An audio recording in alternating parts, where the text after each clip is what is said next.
तो मित्रों, जैसा कि आप अभी यहाँ पर देख पा रहे हैं, चार्ट मैंने आपके सामने प्रस्तुत कर दिया है और अब आज के इस एपिसोड को शुरू करेंगे। ध्यान से आपने सभी बातों को सुनना है, ध्यान से आपने इस वीडियो को देखना है ताकि जो भी वीडियो में बताया जाए अच्छी तरह से आपको समझ में आ सके, जो वीडियो में बातें बताई जाएं वो अच्छी तरह से आपको समझ में आ सके। तो साथियों, चलिए अब आज के इस एपिसोड को शुरू करते हैं। आज हम बात करने वाले हैं ग्रहों की दृष्टि के बारे में कि राशियों के क्या प्रकार होते हैं, राशियों के क्या लक्षण होते हैं, राशि कौन से तत्व की होती हैं। सारी चर्चा क्रम अनुसार आज के इस एपिसोड में करेंगे और मैं अपनी पूरी कोशिश करूंगा कि सरल भाषा में आपको सारी ज्ञान की बातें बता सकूं। साथियों, हमारा उद्देश्य है कि सरल से सरल भाषा में आपको ज्योतिष की जानकारी मिल सके, आपको कुंडली देखने का ज्ञान मिल सके। तो साथियों, अभी आप यहां बोर्ड पर देख पा रहे हैं, क्रम के अनुसार हम शुरू करेंगे। अभी आपने इधर का कुछ भी ध्यान नहीं करना है। सबसे पहले हम यहां से शुरुआत करेंगे, जहां पर मेरी उंगली है आपने केवल वहीं पर ध्यान रखना है। तो चलिए साथियों, सबसे पहले हम बात कर लेते हैं। मैं आपको एक बार फिर से बता देता हूं कि कुंडली पढ़ने के लिए सबसे पहले हमें राशि और राशि के स्वामी उनका पता होना बेहद जरूरी है। अगर आपको 12 राशियों के बारे में पता होगा और उनके स्वामी कौन कौन से हैं उनके बारे में पता होगा, तभी आप अच्छी तरह से कुंडली देख पाएंगे। तो मेरे प्यारे दर्शकों, सबसे पहली राशि है मेष राशि, वृष राशि, मिथुन राशि, कर्क राशि, सिंह राशि, कन्या राशि, तुला राशि, वृश्चिक राशि, धनु राशि, मकर राशि, कुंभ राशि, मीन राशि। ये 12 राशियां हो गई। अब इन राशियों के स्वामी के बारे में बात करते हैं। तो यहां पर मैंने राशि के सामने लिखा हुआ है, मेष राशि का स्वामी है मंगल, वृष राशि का स्वामी है शुक्र, मिथुन राशि का स्वामी है बुध, कर्क राशि का स्वामी है चंद्रमा, सिंह राशि का स्वामी है सूर्य, कन्या राशि का स्वामी है बुध, तुला राशि का स्वामी है शुक्र, वृश्चिक राशि का स्वामी है मंगल, धनु राशि का स्वामी है बृहस्पति, मकर राशि का स्वामी है शनि, कुंभ राशि का स्वामी है शनि और मीन राशि का स्वामी है बृहस्पति। मेरे प्यारे दर्शकों, अच्छी तरह से आपने इस बात को याद रखना है, अपने दिमाग में इस चीज को बिठा लेना है। अगर आप चाहते हैं कि आपको कुंडली देखने का ज्ञान हो, आपको ज्योतिष का ज्ञान हो, तो सबसे पहला स्टेप ये है। अगर आपको अपने याद होगा, सभी राशियों के बारे में पता होगा कि किस राशि का स्वामी कौन सा ग्रह है, तो आपको कभी भी कुंडली देखने में, या अगर आप स्वयं की कुंडली पढ़ना चाहते हैं, तो आपको कभी भी दिक्कत नहीं होगी। इस बात को अच्छी तरह से आपने याद कर लेना है। तो चलिए अब वीडियो में हम आगे बढ़ते हैं और ग्रहों की दृष्टि के बारे में बात करते हैं। जी हाँ, स्टेप नंबर 2 पर आते हैं। यहां पर लिखा है ग्रह, यहां पर लिखा है दृष्टि। यहां पर मैंने ग्रह लिखे हुए हैं सूर्य, चंद्रमा, मंगल, बुध, बृहस्पति, शुक्र, शनि, राहु, केतु। अब मैं आपको बताऊंगा कि किस ग्रह की कौन सी दृष्टि होती है। तो प्यारे साथियों, चलिए यहां पर मैं अब आपको बताता हूं।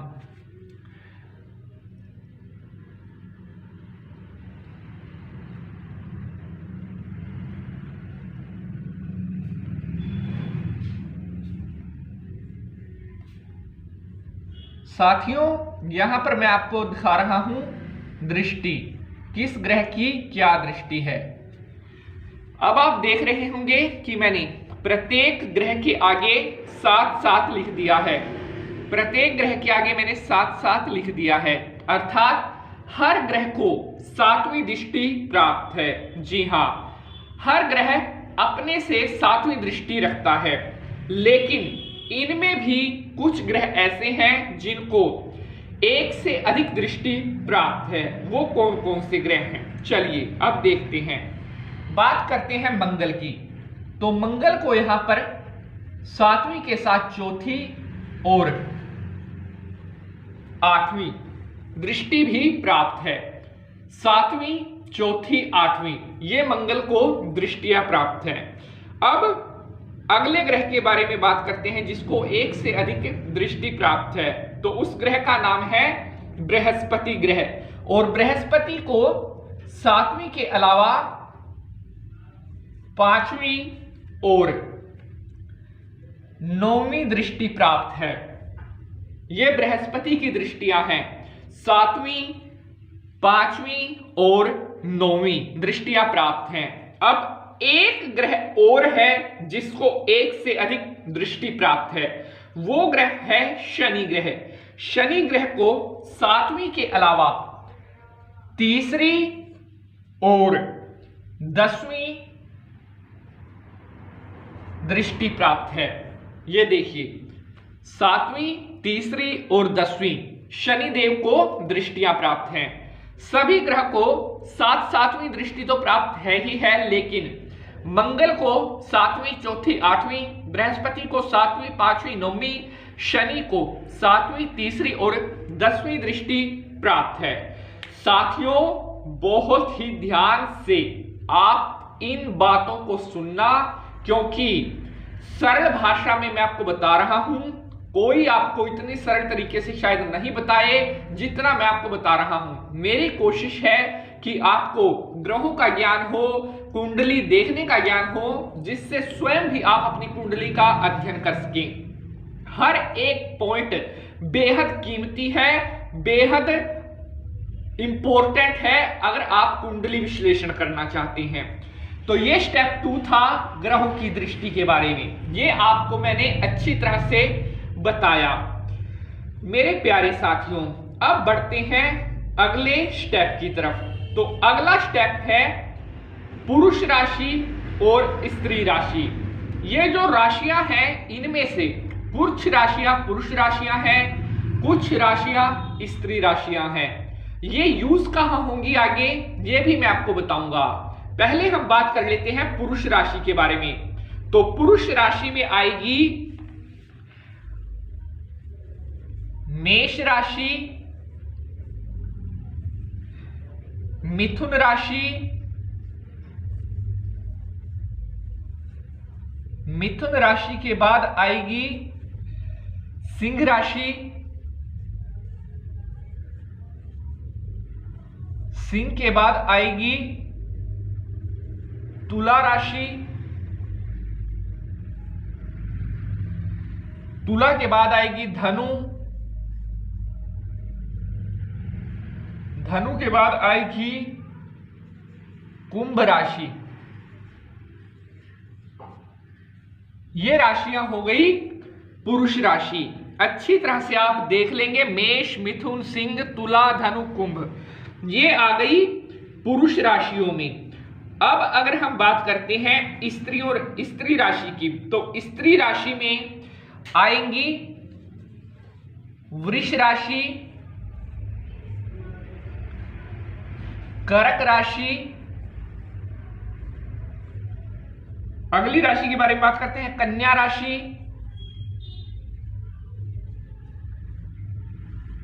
वृश्चिक राशि। ये सभी स्त्री राशियां हैं। मकर और मीन, मकर, मीन, ये सभी हो गई स्त्री राशियां। अच्छी तरह से आप देख लेंगे पुरुष राशि, स्त्री राशि। पुरुष है मेष, मिथुन, सिंह, तुला, धनु, कुंभ। स्त्री राशि है वृष, कर्क, कन्या, वृश्चिक, मकर और मीन। ये हैं स्त्री राशियां। साथियों, एक एक चीज का ज्ञान आपको होना जरूरी है अगर आप चाहते हैं कि आप कुंडली का सटीक विश्लेषण कर सकें, सटीक फलादेश आप ले सकें। तो आपको इन सभी बातों का पता होना बेहद जरूरी है जो मैं आपको बता रहा हूं। आपको यह भी पता होना चाहिए कौन सी राशि का स्वामी कौन है, आपको यह भी पता होना चाहिए किस ग्रह की दृष्टि कौन सी होती है, आपको पुरुष राशि स्त्री राशि इनका भी पता होना चाहिए। यह हो गया स्टेप नंबर 3। अब बढ़ते हैं अगले स्टेप की तरफ, स्टेप नंबर 4। तो यहां पर हम बात करेंगे राशि के लक्षणों की। राशि के 3 लक्षण होते हैं, चर, स्थिर और द्विस्वभाव। चर, स्थिर, द्विस्वभाव। पहले हम बात करते हैं कि चर राशि कौन सी है। तो चर राशि में आएगी मेष राशि, कर्क,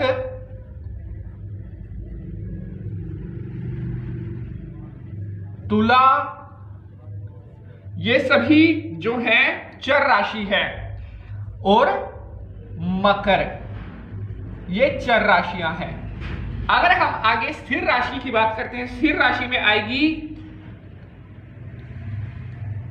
वृष,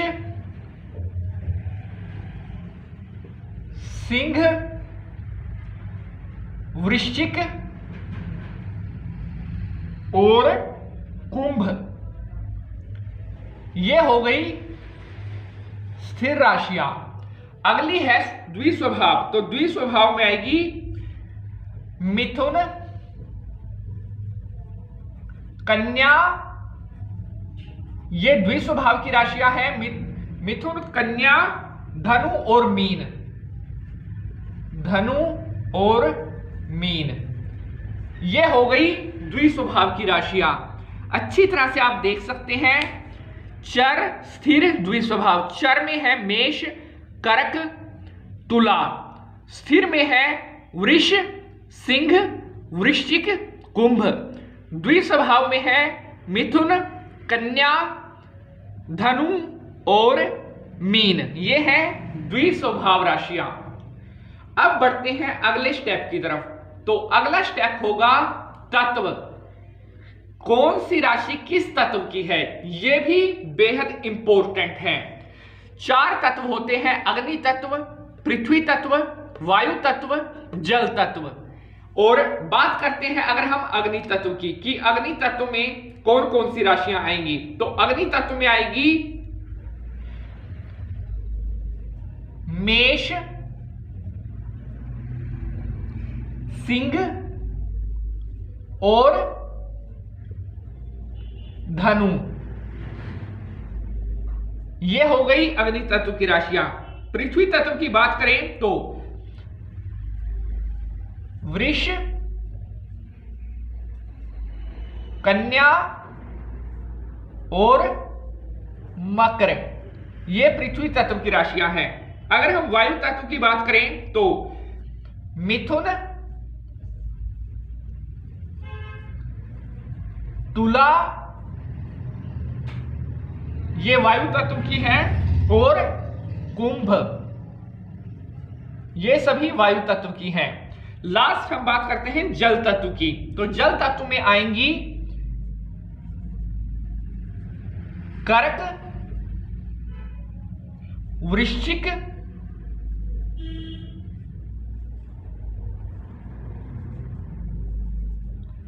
और मीन। ये जल तत्व की राशियां हो गई। थोड़ा सा स्पेस कम होने की वजह से, लेकिन फिर भी मैंने कोशिश की है कि आपको सही से दिख जाए। अग्नि तत्व में आएंगी मेष, सिंह, धनु। पृथ्वी तत्व में आएंगी वृष, कन्या, मकर। वायु तत्व में आएंगी मिथुन, तुला, कुंभ। जल तत्व में आएंगी कर्क, वृश्चिक, मीन। साथियों, आप साथ साथ इसको नोट कर लें, जिससे बाद में आपको समझने में दिक्कत ना आए। इसीलिए मैं साथ साथ में आपको बोल के भी बता रहा हूं। आप कॉपी पेन पर साथ इसको नोट भी कर लें, जिससे बाद में आपको आसानी रहे, कोई भी परेशानी ना आए। अब सभी स्टेप कंप्लीट हो गए हैं। पहला स्वभाव था राशि स्वामी, दूसरा था ग्रह दृष्टि, तीसरा था पुरुष स्त्री, अगला था चर, और अगला था राशियों के तत्व के बारे में। तो ये स्टेप कंप्लीट हो गए हैं। और मुझे उम्मीद है आपको ये जानकारी समझ में भी आई होगी।